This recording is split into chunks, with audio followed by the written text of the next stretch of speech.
Hello, this is Mark with United Services. We're up 111th at Prairie Hill Drive.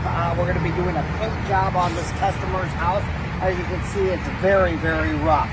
If you come a little bit closer, you can see there's a lot of, over the years, from hail damage to chipping and painting.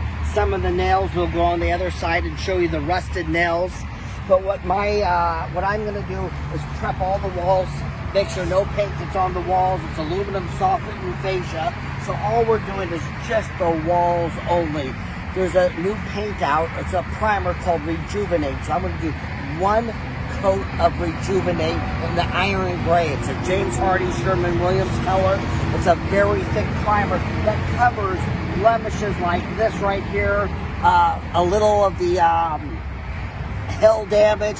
It will cover it up and it will basically seal the cedar boards. Once I do one coat of Rejuvenate, I'm going to come back with another coat of paint, which will be the super paint, and I'll do a second coat. So it's going to be coated twice with a primer and a paint, and I'll show you the results after I'm done. This side, you can see a lot of rusted nails from a long, long time ago. This house is maybe from the 60s, but this will also help with the Rejuvenate to seal that in so the rust won't bleed through anymore. So what we're going to do again is the entire walls, put Rejuvenate on. It's basically, I want to be doing close to 10 gallons of Rejuvenate compared to 5 gallons of paint, because it has to come on very, very thick.